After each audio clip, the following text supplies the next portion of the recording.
Well, good afternoon and welcome to Lemonade Legend Podcast. I am, as always, so excited to be here to talk to you about lemon to lemonade stories. Today we have a wonderful guest whom I just met a few months ago, but it's been such a pleasure getting to know her. And we have Mary Jo Van Horn with us today. Welcome to the show, Mary Jo. So happy to have you. Thank you, Michelle. Thank you so much for inviting me. Well, of course, because we got a lot of great things to talk about. And I know you are a recent transplant to Arizona in the Chandler area, right? Yes. Yes. Yep. Been here almost a year now from North Dakota. Okay, North Dakota. And so you are surviving the summer so far. Yeah. Inside. I was actually watching a movie. I can't remember the name of it. I was watching a movie last night that took place in North Dakota. And there was just a lot of flat land, I noticed. There is, especially the eastern half of the state is very flat. The western half, not so much.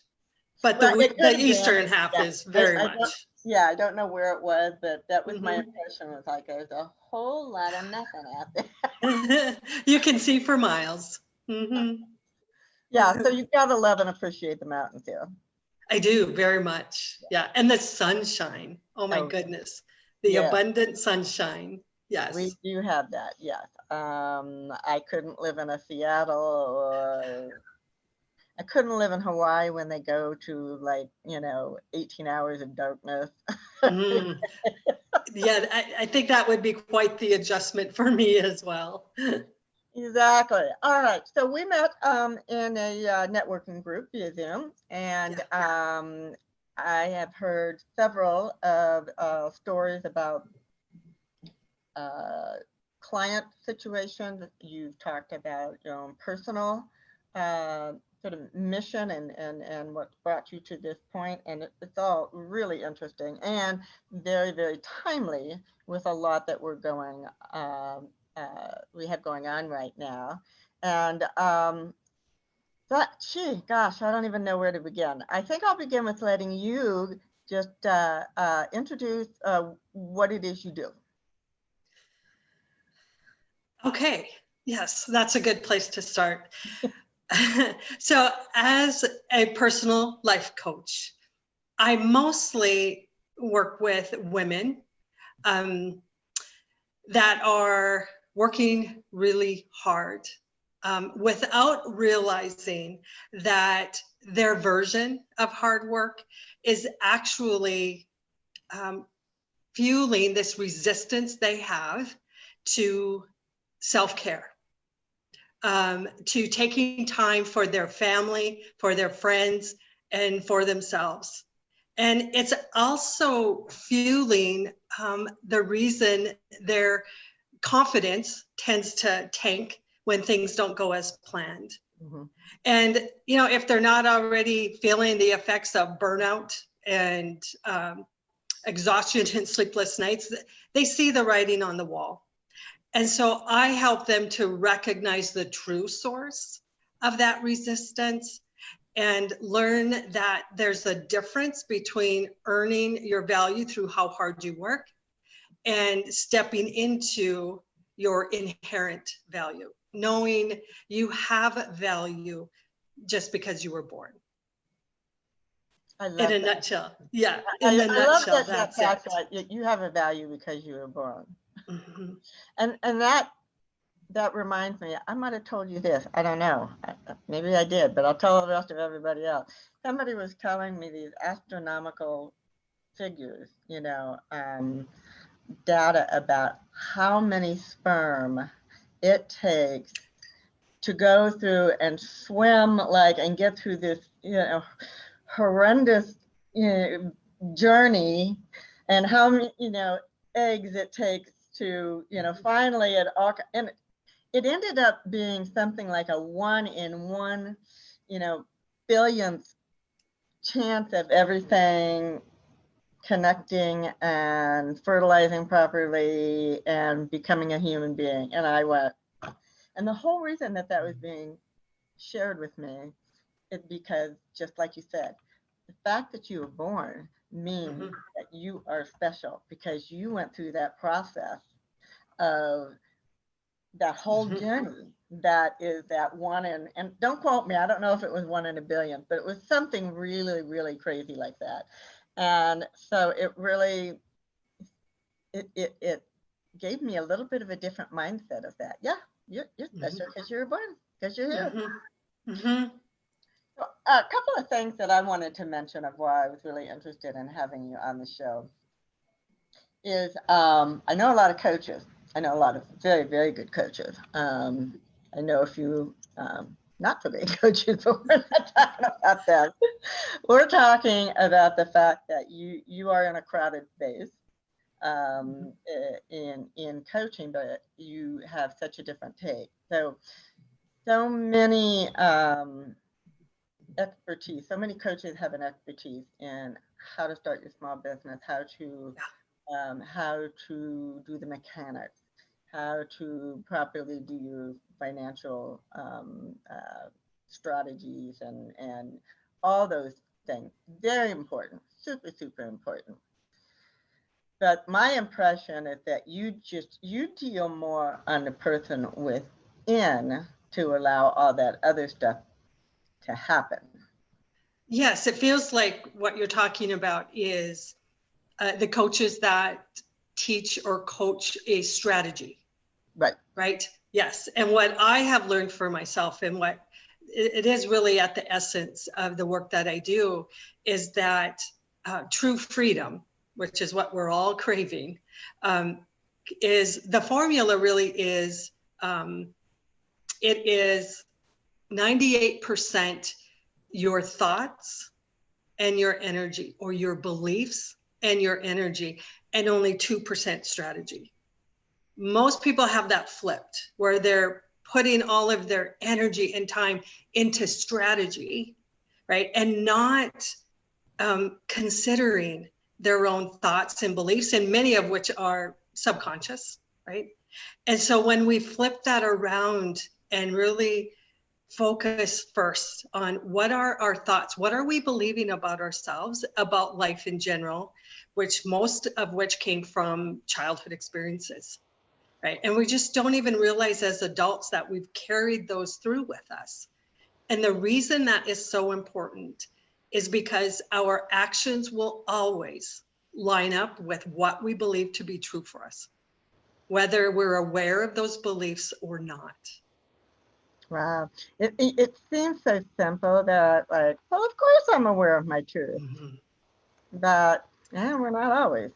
We're not. My own story is growing up, and the belief I carried and created for myself and carried for decades into my adulthood was that I am worthless, right? And that comes from just those little, and granted, I was not aware of that as a kid, really, but looking back, when I really did this work, looking back, I grew up on a small North Dakota dairy farm, right? Work was everything. That is how we got praised. If I was, caught watching TV in the summer or just hanging out in the house in the summer, I heard that, get your worthless butt outside and get to work, right? And so you hear that over and over and over and over, for a child, you have to make sense of things. And so over time, that became, well, if I'm not working, then I guess I'm worthless, right? Because resting, relaxing, hanging out, that's worthless, apparently, right? It directly feeds into self-care and the lack thereof. Yes. And when you get praised for how hard you work, right, that gives you that message, sends you that message that that's how you feel good about yourself, or that's what makes you a good person. That's what makes you deserving of what you want, of all good things. Right. But it's not necessarily true. But how do we strike a balance? Because we want to give the message to children too that, this is a capitalistic society. Those who work hard are those who win. We don't just get rewarded for sitting around, but we also don't want to push it to that side where you don't rest and relax. You don't take care of yourself, So I think that is a difficult sense to sort of straddle, so to speak. Yes. What I've learned for myself is that there's a difference. Like I said a little bit in that introduction, there's a difference between working really hard in order to feel good about yourself, in order to feel like you are worthy, right? I remember when I hit my rock bottom, which was, one of the catalysts for working on myself. I was just emotionally exhausted, and no matter how hard I worked, I still felt, my perception was that I kept hitting this brick wall, because what I was trying to make happen wasn't happening in the way that I wanted it to. And I got so attached to that I just felt then when it didn't work out, I felt like that was a failure. And then over time, when I still couldn't fix it, I internalized that as I am a failure. I am a failure as a person. And so what I learned through that was there's a difference between that, right? And the thing is, when I would go to, lay my head down at night to go to bed, I would be emotionally exhausted. But there was this sense of, oh, but I worked really hard today, right? I worked so hard.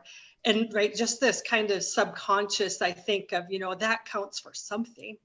That, that somehow makes me worthy, or it makes me deserving of catching a break, but it never came, right? So there's a difference between that, working hard in order to feel your sense of self-worth, and then working hard as the unique expression of yourself. Right. So when you're in the flow, Michelle, right, I know you know the difference, have felt the difference when you're in the flow and everything is clicking and you lose track of time. You don't have to eat, you don't have to pee. I mean, it's flowing. And when you go to bed at night, you feel tired, yes, but you also feel fulfilled. And that's the difference.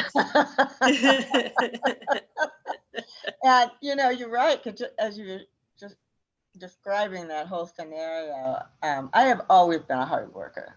Always. Whether it's because I had a boss who was telling me to do this, or whether it was me and my entrepreneurial, whatever. I've done a few things in my lifetime, but I've always been a hard worker. And but in starting, this business that I'm in now, the very beginnings of it, I worked harder than I've ever worked in my life. And I was making less money than I've ever made in my life. And not it's not a money correlation. It's simply because, most of the time you have to work hard to build your business to make money. The point is more that I felt like I was in a hamster wheel. Running. And I was like, I'm not getting anywhere. And that was when I had to change my tactic, because as you were saying, kind of being married to an idea, that's where I was. And I had to really do a mind shift to take myself out of and off of the hamster wheel.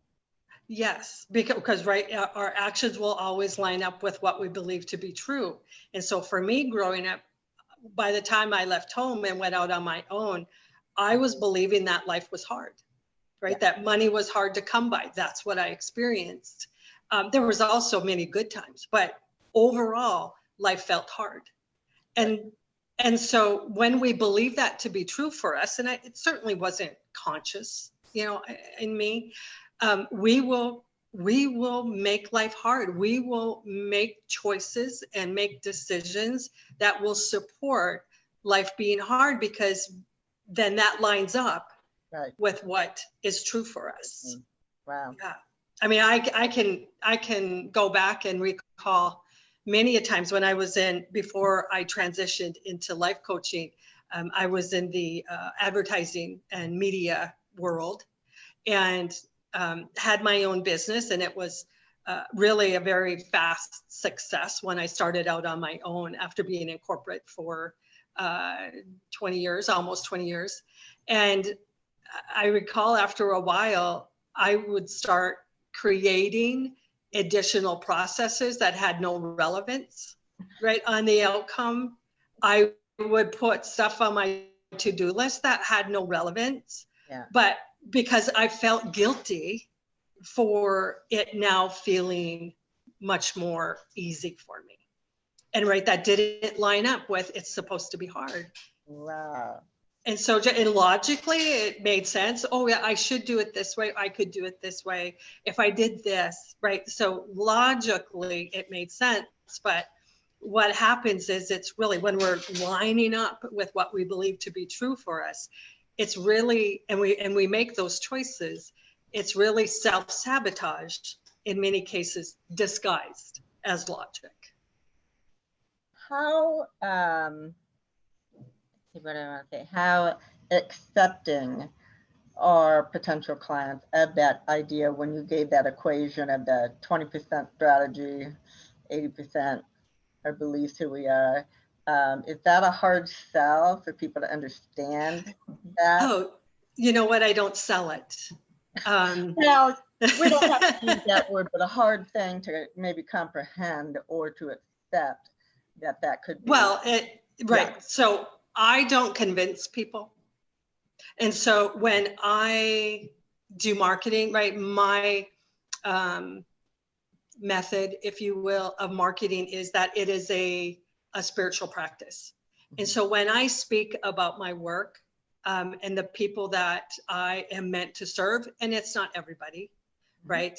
The people who are ready, willing, and open, right? They are experiencing the pain point that I am describing, and they acknowledge it, that it is a problem for them, and they are willing to spend some time and some money in order to get what they want. And so when I speak, when I talk about it, you know, from my heart, I'm speaking to the people who are ready, who are waiting for me to show up and support them through what they really want. That's beautiful. I'd like to ask you to share something that I read on one of your Facebook posts. We don't have to go into detail, but the reason I want you to share it is that I think it puts into such a tangible thought process. I mean, that people can really understand what you're talking about. And that was the young gentleman that you were counseling as far as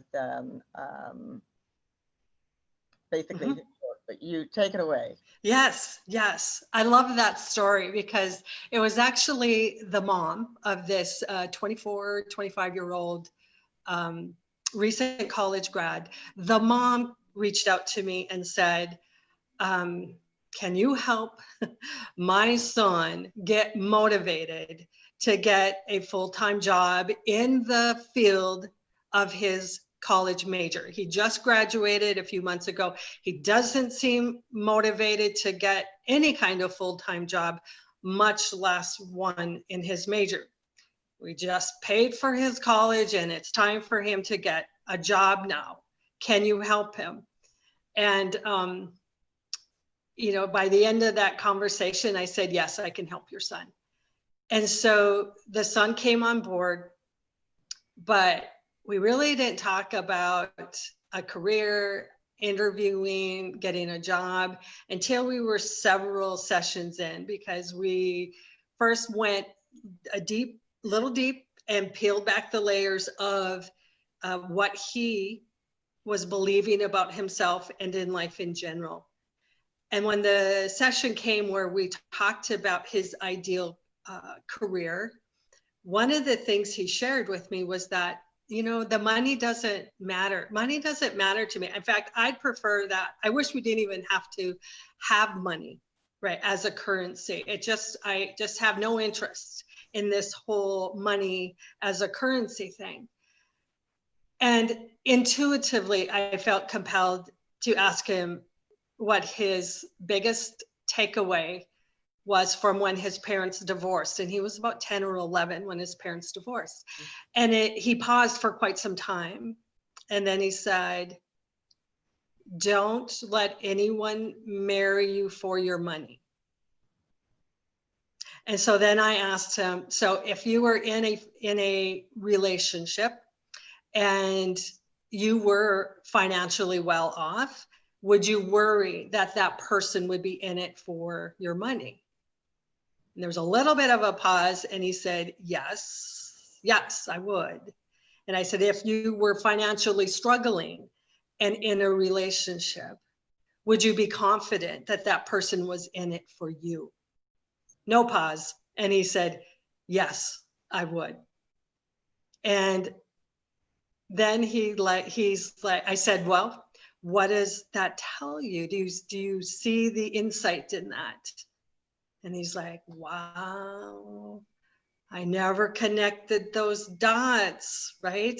He was subconsciously not wanting money in order to protect himself from somebody potentially marrying him for his money. And then now realizing that that was just, right, how he had to make sense of his parents' divorce, right? Somehow that had to make sense to him. And so that was all part of him making sense of why his parents divorced. And he had no idea, no awareness consciously, right? That was his way. Why at the source, at the root of why he was sabotaging the interviews that he was going on, right? One interview, he brought up politics. Another interview, he said an off-color joke. And he's like, and he would tell me about those and say, I don't know why he did that. I know not to do that, but it's like it just slipped out, right? That's that self-sabotage. And so when he got that new insight, that level of awareness, then we could, then the work was about him stepping into the truth, right? That he is worthy, right? He can have a loving relationship and be financially successful or financially secure. And that's the work we did for the next several weeks together.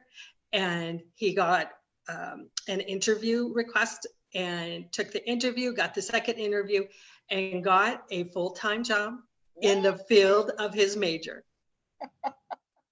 Right? It's your thoughts and your energy, right? That's what I'm saying. You make that your 98% of your focus and your effort. And right, because then the strategy it's like it just shows up. Does that make sense, Michelle? It does, and I thank you for sharing it, because it does. I think it illustrates everything that you've been talking about so beautifully.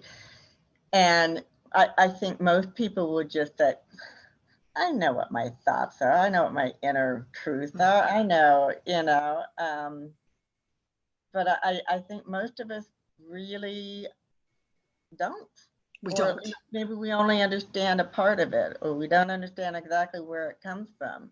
In fact, I was talking with a client the other day who started to do hypnotherapy because there were things in her past and her background and family relationships that are so buried that consciously she can't bring them up. Subconsciously she can, and then she can work on it.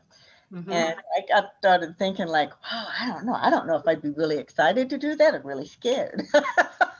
Oh, exactly. That's why most couples resist marriage counseling, because right on some level, you're going to have to talk about your feelings, and you're going to have to go there. And I think and that's the biggest resistance I think people have. They may be intrigued with what I do, with how I could support them, but their biggest resistance isn't, do I really want to go there? And I get that, so when the pain of being stuck where they're at is greater than that fear of what am I going to have to look at, then that's when they're ready to move forward. And the second reason I wanted you to share that story too is that I'm a big believer that our 20-something-year-old, 30-something-year-old, but really the young individuals really need to be working on a lot of this stuff. And I just don't think we have an image of coaching younger people. Younger people don't have that image that, they should be seeking that out. And I don't know why. I just think shouldn't we be forming those good habits and thought processes, from the beginning? Well, right. So what came to me as you said that was, young people aren't thinking that, Michelle, because people like you and I haven't modeled that for them, right? Their parents haven't modeled that for them. What we modeled was, going to school and getting a job, going out on our own, paying our mortgage, it was strategy. Yeah, I do want to say though, like my own experience, what was modeled for me was, that hard work was the path to feeling satisfied and worthy and fulfilled. And my parents, I'm sure, learned that from their parents, and it just went back generation to generation. It was well intentioned on their part, and I do believe that was their belief, that the harder you work, if you just put your head down and work hard, it's all going to pan out. Now, for me, yes, in some ways, it absolutely helped me to build a successful career, working for others. But when I was faced with, okay, no matter how hard I work, this isn't panning out, right? Then it was like, oh, crap.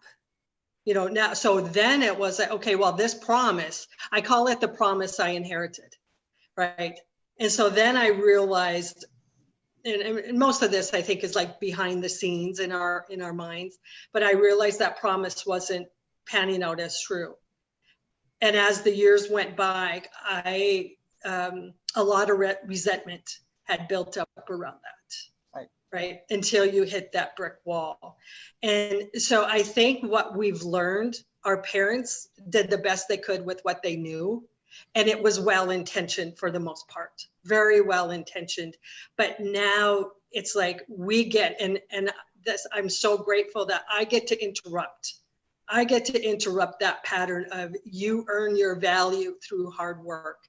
I get to interrupt that for myself, for my daughter, for my stepson, hopefully. I mean, they're both adults, but they are seeing me model something different. We are having very different conversations than, I don't know if I ever had a conversation with my parents really about, once I was an adult, about life or about what I was doing. I just didn't. And I think that spoke to the resentment, that I had, and that it wasn't panning out, and that I was carrying this belief I was worthless.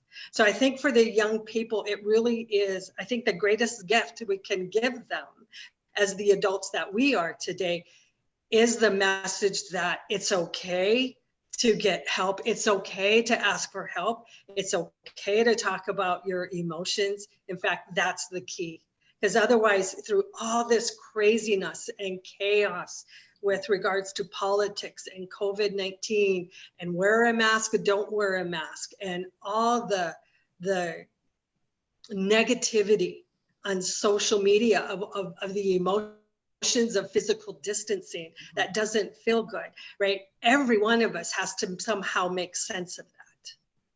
And I think that was really important. Two things you said, most parents do the best that they can with what they have to work with. And the other thing being to instill in our children, it's okay to ask for help, because I did the best that I could with my kids, but I wasn't everything. I didn't know everything. I didn't know, I didn't know what I didn't know. Exactly. And so yeah, that's part of doing the best you can, I think, with your kids is teaching them. There are a lot of people who are expert at certain things, who are really good in their areas, and it's okay to ask for help. Simple as that. Oh, absolutely. Yeah. Yeah. So believe it or not, we've gone like 35 minutes. Awesome. Yep. I usually figure I don't get much attention span past 40 minutes or so. We got a few minutes, and it's important for this few minutes because there's one thing that I wanted to talk about, an experience you had, because it really spoke to me when you shared this. Okay. And that was, I think, very soon after you moved to Arizona, I believe, where I don't want to speak for you, but I think you were just in Sure. kind of not sure what your place was, your spot was. But it was just the important thing. It was the fact that you felt God saying, rest, just Yes. rest. And so it's not only like a faith question, it's also more, especially because after you revealing that you've grown up with this, I'm worthless if I don't work hard. Mm-hmm. And I know you've worked on that, but then Yes. just sit back and say, hear the message, just rest. And you did. I And then you did. said, having done that, then it was like business started coming in, it started organically growing. So give a little bit of a Yeah. backstory. I actually got that message intuitively from my own guidance, but also, I will also ask for help from others around energy. I love everything about energy healers, and I have a close circle of women that we help each other out, we support each other in that, and through their intuition, they also got that message for me. So I heard it over and over, and I did resist it, especially in the beginning, because it just didn't make logical sense. But eventually, when it just persisted, I, what I call surrendered up, and I just relaxed. And one of the things that did come out of that was also hugely insightful for me, even after as much work as I've done on this, because when we relax, right, we open up to new thoughts, new ideas, or emotions that then support feeling restful and good. And one of the things I noticed, I mean, when you rest, you also then become more aware of what's going on in your body and in your that mind-body connection. One of the things I recognized was this conflict between me wanting to rest, but then that nagging voice in the back of my head say, no, you should be working, you got to be working, you got to be working. And I remember just that really feeling conflicted around that. And so I asked my higher self for clarity and let it go. And later that day, what popped in my head was the memory of my mom playing solitaire on the farm. And, she would play with that blue deck of cards till they were just completely faded. But the one thing that also I remember is whenever the back kitchen door would open, meaning dad might be coming into the house, mom would throw the cards under the tablecloth, because she always sat at the dining room table, right? So she'd throw the cards under the tablecloth and jump up and pretend to be either cleaning or cooking, right? She never wanted dad to see her not working.